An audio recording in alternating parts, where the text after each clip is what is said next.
For almost 1 million years, the monstrous short-faced bear stalked the North American continent. On all fours, it was 6 feet tall, yet it could outrun a horse. It was twice the size and much more powerful than a grizzly bear, and able to kill with one blow.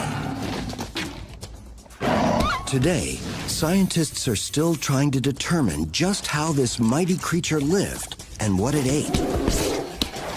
How could such a formidable predator fade into extinction? Was it the change in climate or the arrival of human hunters?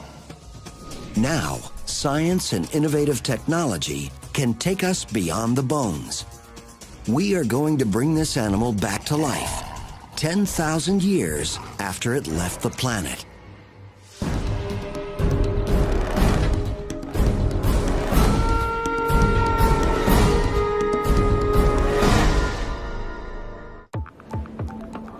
North America, 14,000 years ago. It was the end of the Ice Age, and the melting ice sheets had unlocked a landscape that provided an abundant food source for a multitude of wildlife. The continent looked like today's African Serengeti. It was teeming with mammals, herds of bison, horses, camels. Even huge mammoths roamed across the terrain. Here, the law of the land was simple: kill or be killed. In this harsh world, one animal stood above the rest: the short-faced bear. This beast was the largest carnivorous creature to walk the earth since the days of the dinosaurs. Experts believed it could attack and kill any prey animal it wanted. Known as the short-faced or bulldog bear, it had intensely powerful jaws that gave this bear a crushing bite. Using its sharp claws and ferocious jaws, this bear was an efficient killing machine. But this massive animal was no match for an unusual geological feature in Southern California: a pool of sticky, viscous tar that was one of the most deadly animal traps ever known. The pools of tar were molten asphalt that bubbled up from thousands of feet below the Earth's surface, forming a series of small ponds that were hidden by leaves and foliage. Just 2 inches of tar was strong enough to totally immobilize any creature. The more the bear tried to pull itself free, the further it sank into the mire. If it was lucky, it would die of exposure and starvation within a few days. More likely, though, it would be torn apart and eaten by either dire wolves, saber-toothed cats, or lions. It was certainly a very painful death. The tar pits have provided a spectacular snapshot of life 14,000 years ago. This prehistoric graveyard of extinct Ice Age animals has resulted in one of the richest fossil sites in the world. It's known as the Rancho La Brea Tar Pits and is located in the heart of Los Angeles. Since 1913, scientists have been unearthing the remains of thousands of animals who died there.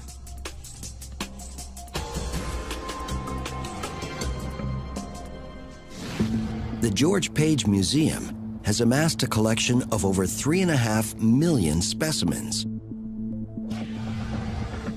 one of the largest collections on Earth. Here we are at the primary storage area at the George C. Page Museum, where we have thousands of saber-toothed cat and direwolf bones, but I only have 3 racks of short-faced bear bones. This huge disparity in the number of recovered bones points to an important characteristic of the bear's personality. It was strangely elusive. Compared to other carnivores, bears were never common in one locality.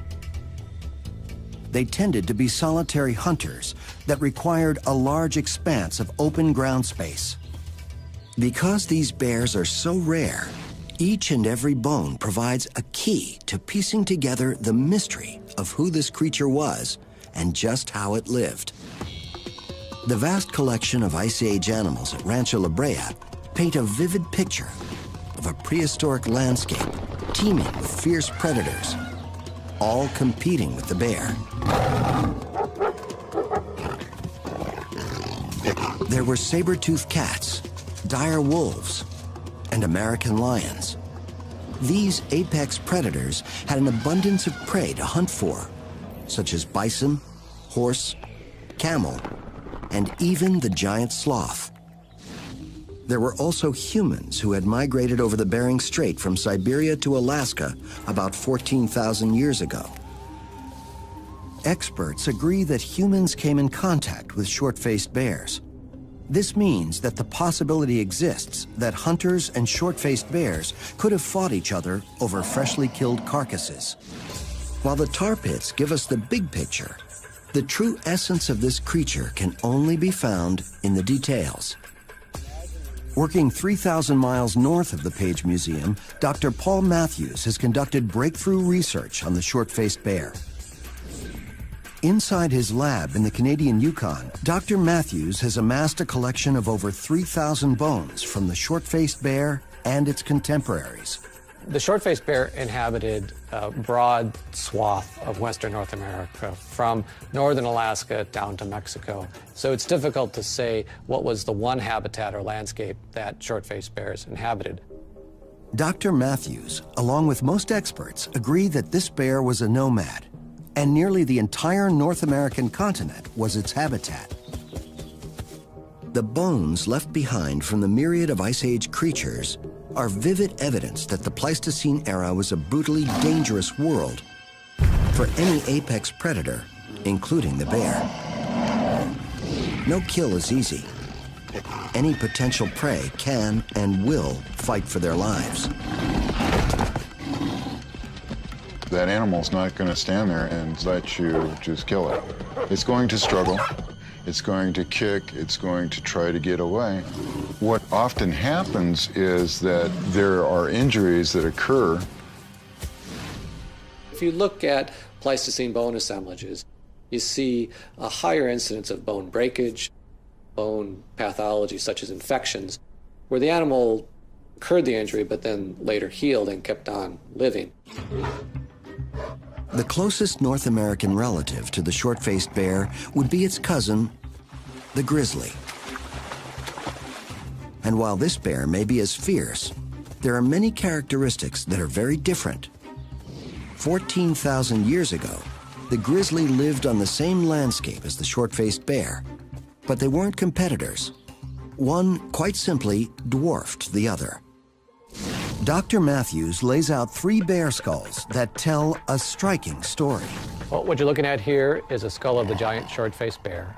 Here's a skull of a fairly good-sized grizzly bear, and this is a black bear. The short-faced bear would have been about 1,200 pounds. This grizzly would have been about 500, 600 pounds, and this black bear 200 or 250 pounds. Walking on all fours, a grizzly bear is about 3.5 feet tall. The short-faced bear was 6 feet tall. And when it stood up, this huge creature measured 11 feet. Even amongst other monsters, it stood out. A short-faced bear is quite a bit larger, 2 to 3 times the size of a grizzly bear we'd see today. And the question always is why? Why such large size? Why did this bear evolve to be such a giant? Scientists theorize that the size of this bear made it a fearless hunter, able to kill very large prey unavailable to other predators. One such prey animal was the Jefferson ground sloth, an herbivore that weighed in at 2,000 pounds. Although slow-moving, its massive size was protection against smaller predators like the saber-toothed cat or dire wolf. Like today's elephants on the African plains, the sloth's massive size made it difficult to kill.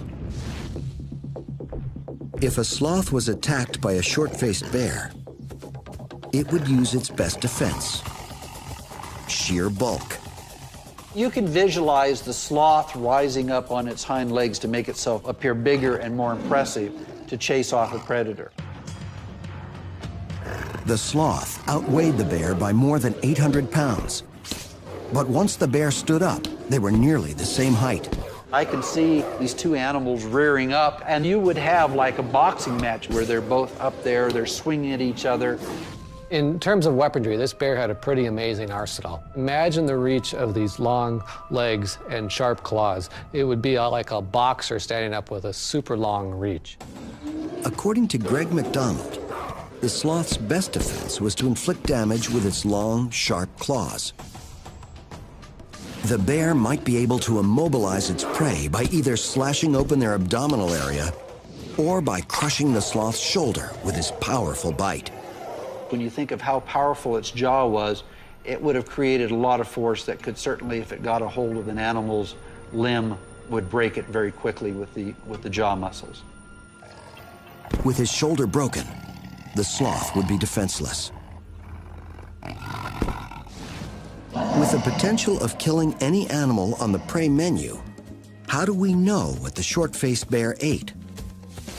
Did it eat vegetation like its modern cousin, the grizzly? Or was it a confirmed carnivore?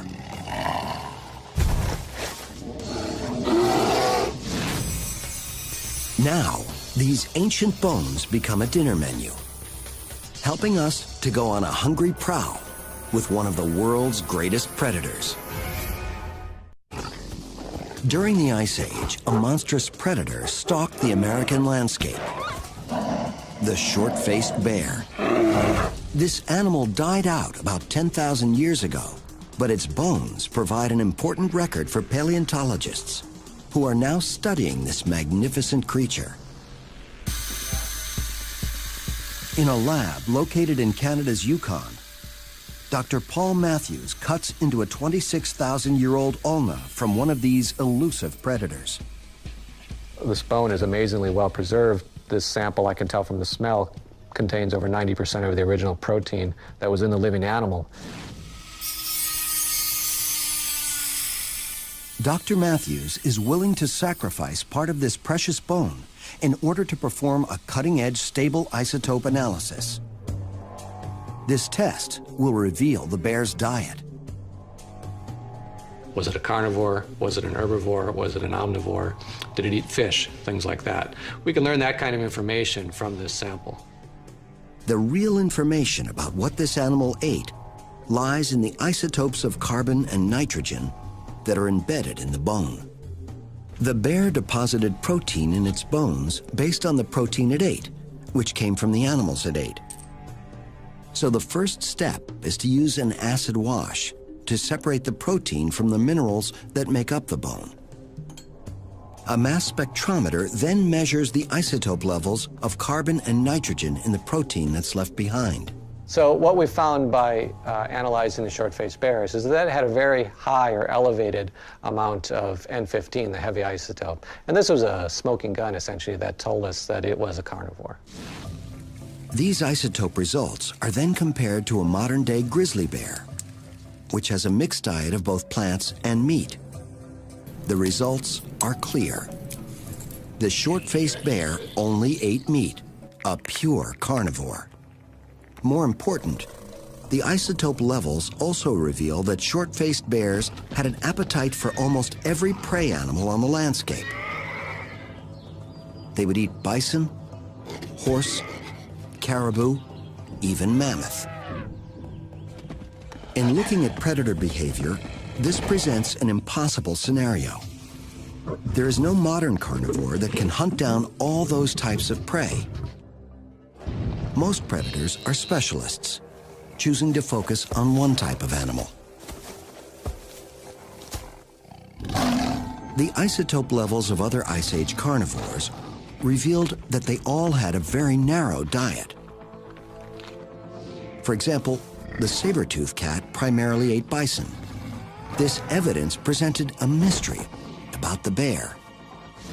How did it capture its prey? Did it run fast? Did it chase small animals? Did it tackle big, large, ferocious animals? Just what did it do? How did it get its meat? Dr. Matthews also studied modern carnivores and calculated that the short-faced bear had to consume 35 pounds of meat a day to survive.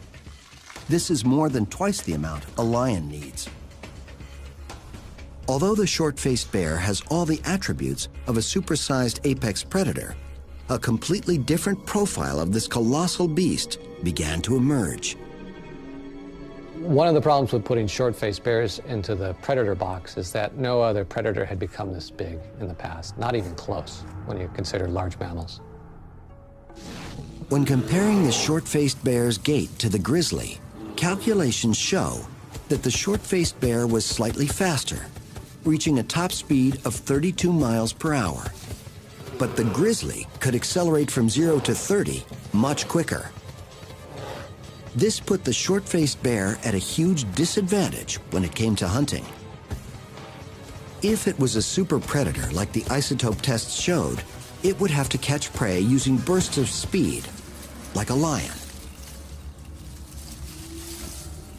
But the bear's bone structure wasn't designed for that. It became clear that the bear couldn't chase down its kill because its long legs were not suited to make sharp turns at high speeds.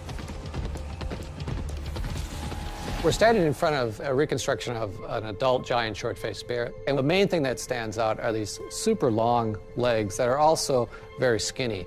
For an animal this size, these bones are very gracile or thin. Their diameter is not proportioned to their length for an animal that is incurring all the dynamic stresses and strains of fast running. Yet we know this bear apparently caught and ate just about everything. But its long leg bones were not strong enough to handle the dynamic force of the bear's 1,200-pound weight. Using a modern-day leg bone, Dr. Matthews illustrates why it couldn't maneuver in for the kill. This is a tibia from a large mammal, and I'm going to demonstrate the effect of dynamic stress on it. This is a 5-pound bag of sand, and you can see that the bone is able to support the weight of that bag all on its own. But watch what happens when we put the weight in motion, which is the effect of an animal running.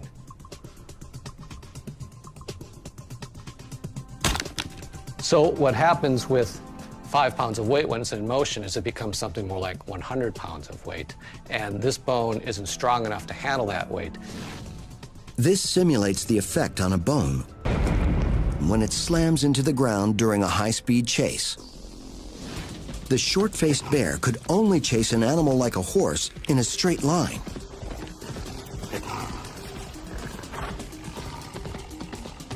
If the horse made a sharp turn and the bear followed, it could break its leg.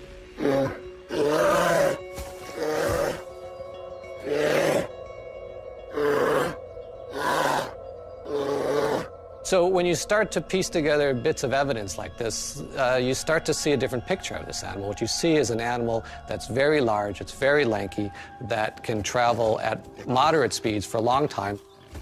Dr. Matthews believes he has solved this ancient mystery. The short-faced bear evolved into its massive size not for hunting, but for intimidating other animals into giving up their hard-earned prey. Far from the ultimate predator, the bear was instead the ultimate scavenger, roaming vast areas in search of a free meal.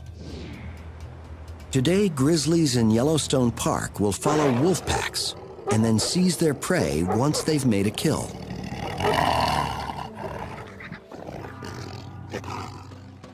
"14,000 years ago, the short-faced bear followed the same strategy. Just wait till a pack of dire wolves had run down and killed a bison.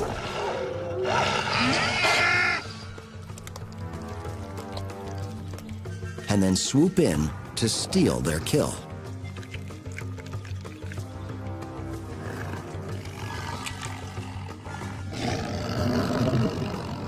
To protect their prey, the wolves would have encircled the bear and attacked him from different angles.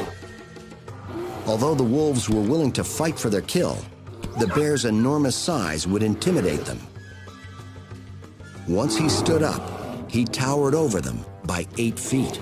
5 or 6 wolves would have been nothing compared to one short-faced bear. So if a short-faced bear came upon a pack of 5 wolves on a carcass, there would have been no question who would have got that carcass. It would have been the short-faced bears. The short-faced bear was a thief rather than a hunter. It was built to steal carcasses. Its sheer size not only intimidated other animals, but it had an even more important application. Its lanky structure was perfectly suited for locomotor efficiency rather than acceleration and predation. Locomotor efficiency is related to stride length. In hunting, the bear's thin legs were a disadvantage. But for efficient travel, the bear could swing these light limbs with almost no effort. This is actually a terrific gait if you're trying to reduce the effort it takes you to cover a square mile of ground. In his research, Dr. Matthews discovered the perfect animal that matched the bear stride for stride. It is one of the most efficient locomotors on Earth.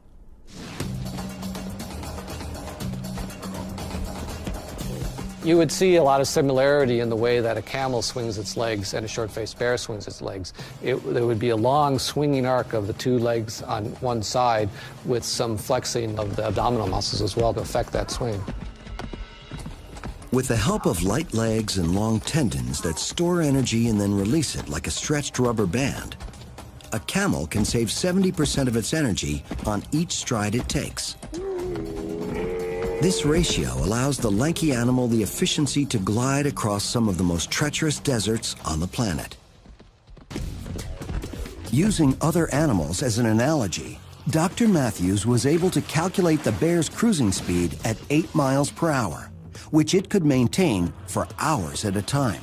And some of the rough calculations show that its home range would have been upwards of 300 to 500 square miles for a single animal. That's just crazy. We don't find a carnivore today with a normal home range size that large. With its locomotive efficiency, the short-faced bear could easily glide across the landscape in the perpetual search for food. Most important, this meant the bear burnt fewer calories in its quest to find a meal. But once the bear found a carcass, it still had to steal it.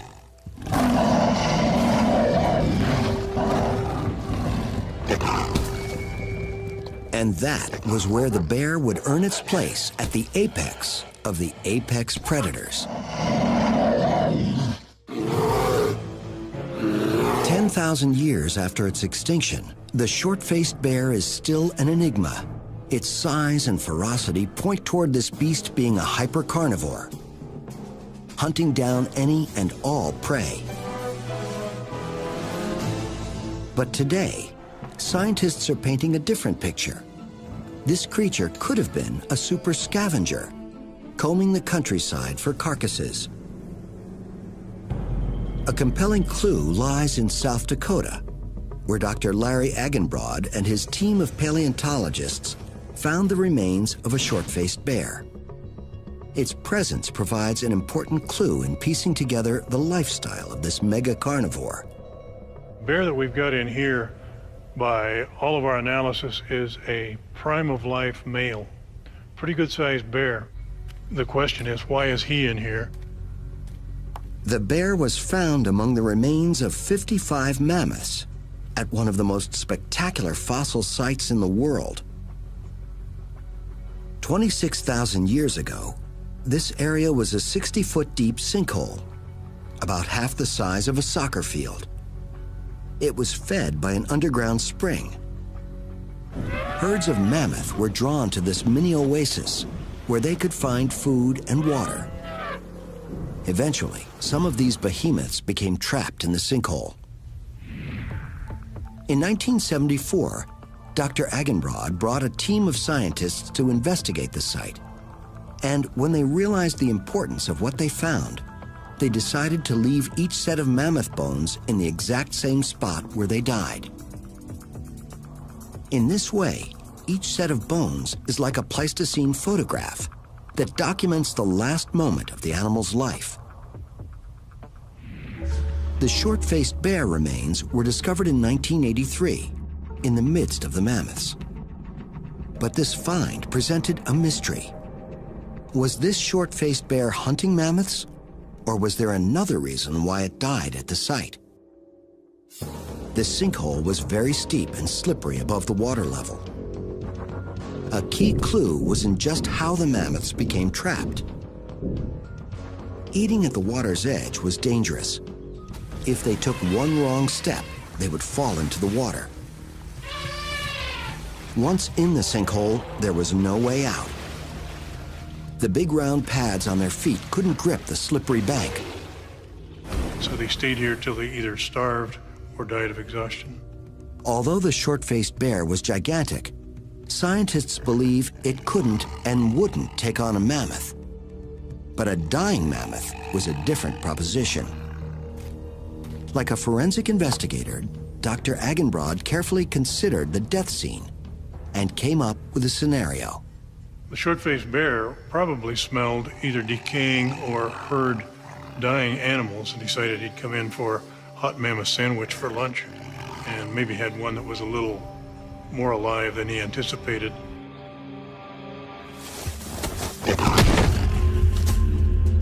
The likely death blow was inflicted by the mammoth's trunk.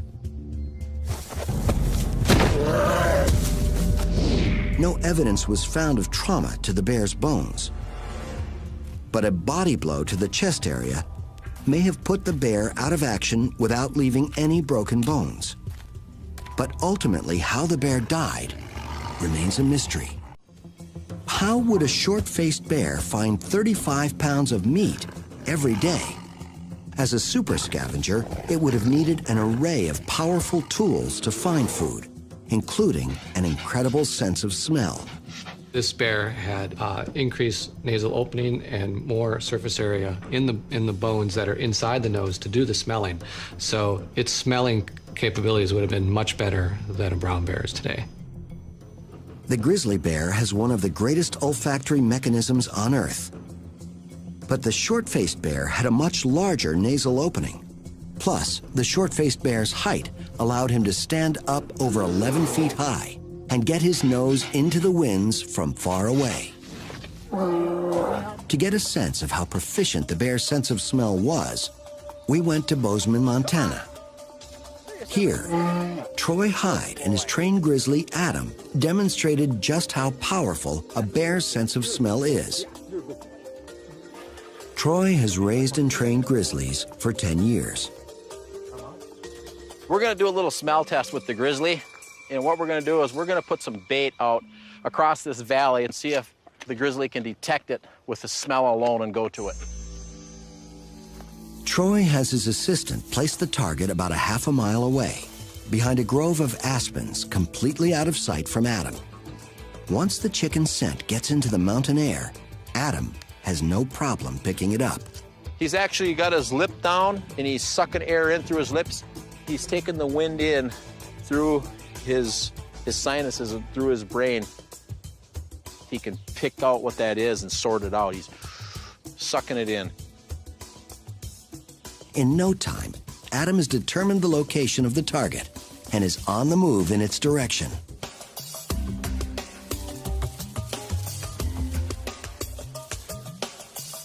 Adam has no problem finding the chicken. And Troy believes his olfactory range is much farther than the half mile he's just traveled. Well, I believe he could probably smell 3 to 4 miles out if the wind was in his favor. So if Adam can smell food 3 or 4 miles away, this means that a short-faced bear, armed with a better smelling mechanism and operating in open country, might be able to find a carcass within a 6-mile radius. But taking possession of a carcass wasn't just as simple as finding it. Usually, there was another apex predator connected to the kill. I imagine in the Pleistocene many aggressive encounters between carnivores, actual all-out fighting. If the short-faced bear found a dead bison, he most likely would be confronted by a group of saber-toothed cats feeding on the carcass. It would be size against numbers. The cats would stand and fight because of their advantage of 3 to 1. Their long teeth also presented something of an obstacle. Let's remember that this is still a bear. It still has a massive, strong skull. It still has powerful limbs and feet that could swat at a cat and keep it at bay. Since most animals won't fight to the death, the experts agree on this fight's eventual outcome. If the bear got in one good swipe and really debilitated one of the saber-toothed cats, they would probably retreat. Or in other words, the bear would kick the cat's butt.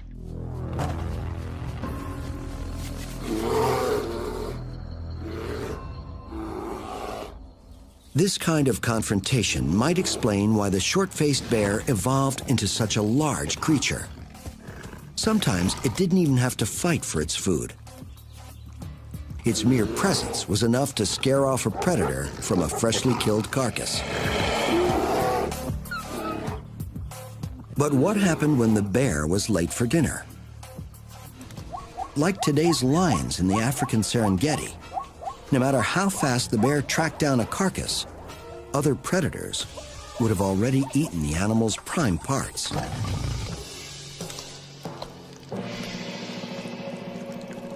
It would be difficult for this massive carnivore to survive on the remains of a carcass that was essentially just skin and bones.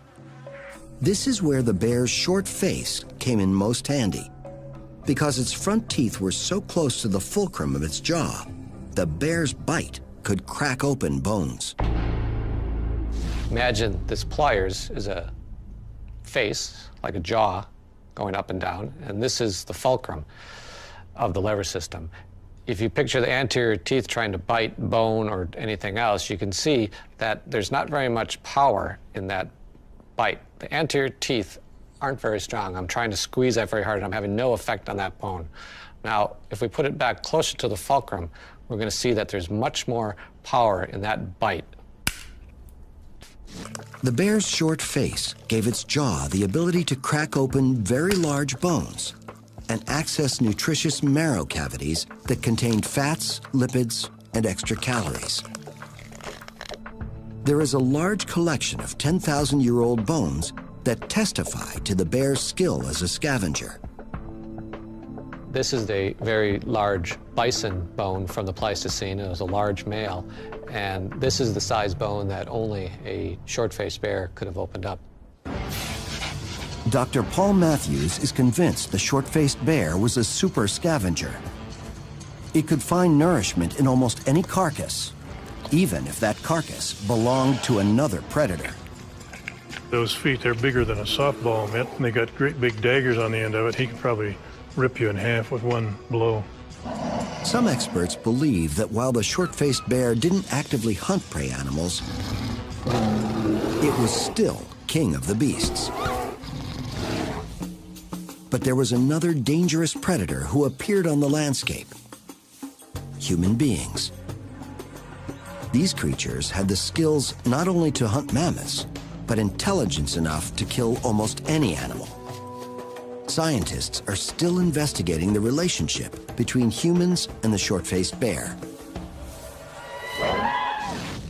Dr. Eileen Johnson is the director of the Lubbock Lake Landmark in Texas. She's renowned for analyzing alterations to bone surfaces. She's been examining some short-faced bear bones that were butchered by humans. It is the only evidence we have of human-bear contact. I've looked at all the bear remains that we have, and particularly the kinds of cut marks that are on the bone. And that leads me to believe that this was not a fresh carcass. This carcass had already started to stiffen a bit, which would indicate a found carcass, which then indicates scavenging activities. Dr. Johnson feels the bear wasn't killed by humans.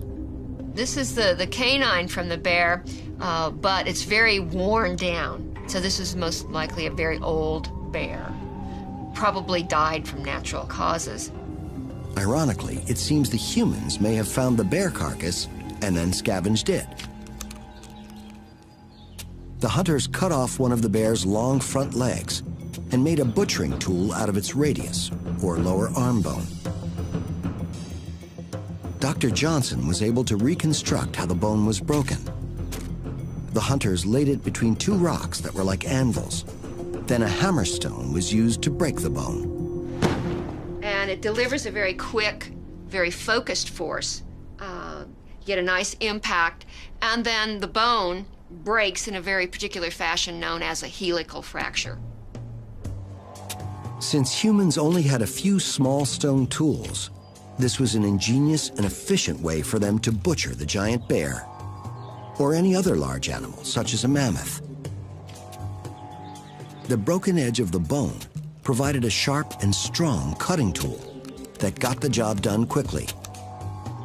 When the hunters were done butchering, they discarded the bone so they didn't have to carry around a lot of heavy tools. They would just make new tools at the next kill site. So it would lighten their load, it would limit the need to have an extended tool kit. But hunters did carry one item that was essential for survival: the Clovis point.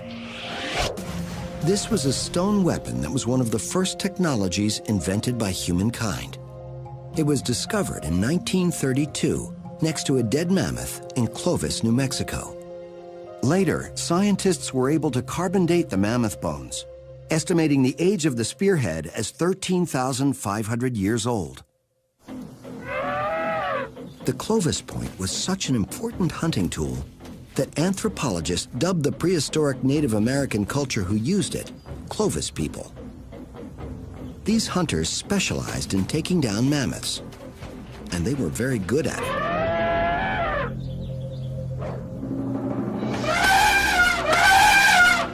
Paleontologists discovered one site in southern Arizona where at least 9 mammoths had been killed. But butchering a massive mammoth carcass would attract unwanted attention from a creature used to taking any carcass it found. If he smells a fresh kill, he's going to go for it. If there's a few funny-looking people around, that's not going to intimidate him. He's going to try to intimidate them, usually by standing up and giving a display of his size. But while the humans couldn't match the bear's strength, they did carry a lethal weapon that could protect them from any fierce predator. The atlatl dart, armed with a Clovis point. The atlatl was humankind's first mechanical invention. It was a stick with a hook or socket that a hunter used to launch a light spear armed with a Clovis point. This is a replica Clovis point. It's very sharp, and with a lot of power behind it, it's easily going to penetrate the bear's skin. When thrown properly, an atlatl dart traveled at 100 miles per hour and was very accurate at close range. Still, Dr. Agenbrod feels it would have to be a very lucky shot. The hunters would have to aim for the vital organs that offered the most vulnerable target. Behind the bear's rib cage were its lungs, heart, and liver. You don't want to try hitting this animal in the head. You're going to be bear food if you do that. But who would have won this fight? In my opinion, Clovis people were very intelligent. They're using the very best tool material. They've invented a spear point that is a killing machine, and they're going to try to dispatch him. You don't want to be in direct competition with this bear because you're going to lose. These are people who are trained from their youngest time. They're trained with their weapons, so I think that they are capable of defending themselves. While the results of human-bear conflict aren't certain, there is one undeniable fact. 10,000 years ago in North America, the megabeasts suddenly went extinct. This event is unprecedented and unexplained. Along with the short-faced bear, the dire wolf, lion, mammoth, sloth, and saber-toothed cat were wiped off the face of the earth. The short-faced bear was the last to die out. Without conclusive evidence, scientists are still grappling with the reasons for this mass extinction. Currently, there are a number of popular theories. One is overkill by humans. I think the prime extinction method for Pleistocene megafauna was by human hunting. The only really new element in the environment at about 11 to 12,000 years ago is the arrival of human hunters that we call Clovis people. Scientists have identified 14 kill sites in the United States where humans slaughtered mammoths or mastodons. But there is disagreement on the significance of this number. Many experts feel 14 sites is too few to prove overkill. There's also another thought that's been proposed that when humans come in, one of the first things they do is they kill off predators. Predators potentially prey on the humans, and so you get rid of them. No evidence has been discovered that humans killed even one short-faced bear, saber-toothed cat, or dire wolf. Just the fact that humans are on the landscape isn't compelling enough evidence to say that it's humans that cause this extinction. We know that humans and these large animals coexisted in other places on the planet for a long time, and it didn't lead to their extinction. It is hard to imagine that a modest human population could have emptied an entire continent of its megafauna.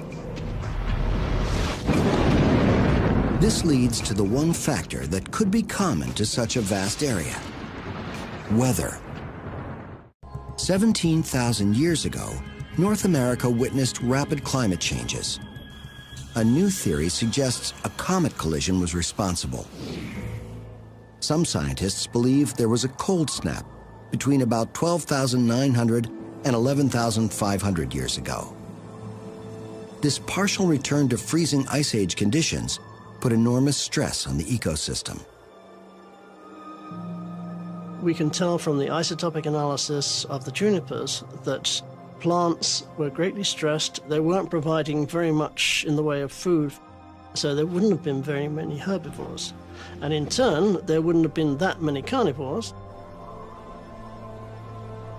But detractors again point to a lack of evidence. Where are the deposits of starved or frozen animals that would be left behind had there been such a sudden climate swing? And how is it that the megafauna managed to survive numerous other glaciations during the prior 2 million years, only to succumb to the one that closed the Ice Age?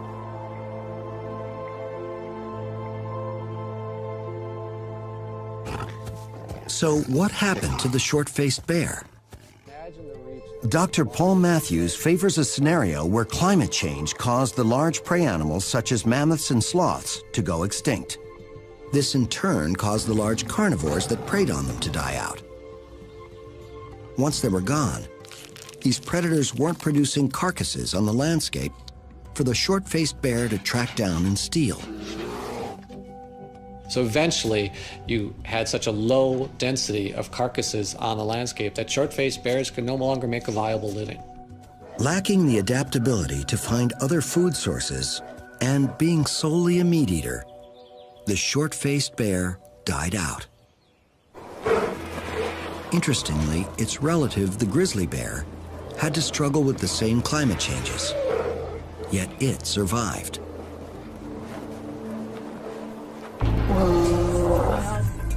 Today, the North American grizzly, like Adam here, has the same abilities as his ancestors did 20,000 years ago.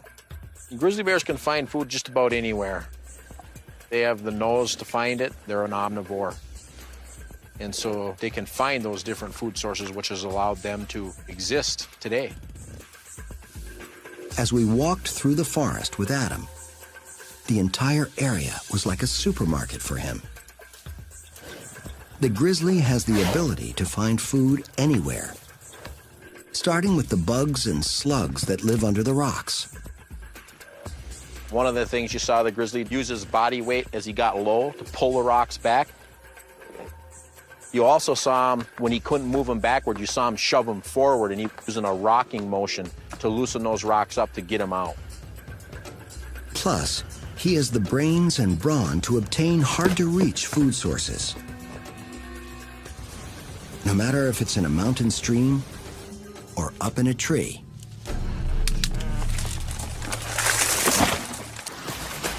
Unlike the short-faced bear, the grizzly has evolved in its ability to adapt to its surroundings. Although it prefers a vegetarian diet, the bear learned how to kill elk and deer in the lower 48 states, using short bursts of speed to surprise and blitz the animal. I think the grizzly bear took the short-faced bear's spot. Once the short-faced bear became extinct, I think the grizzly bear stepped right in there as our apex predator. It is believed that the short-faced bear lived on the planet for close to 1 million years. It finally slipped into extinction because it simply could not roll with the environmental punches that came with the end of the Ice Age. But today, thanks to innovative research, we can understand why the bear ruled our planet for so long. It could travel long distances using smooth locomotion. It possessed powerful jaws and sharp claws that could savage almost any animal. The bear dominated its world. Nature gave it all the skills it needed to maintain that dominance. But then nature decided to change. And the bear could not change along with it. As the Earth's new rulers, we just might learn something from this vanished and mighty predecessor.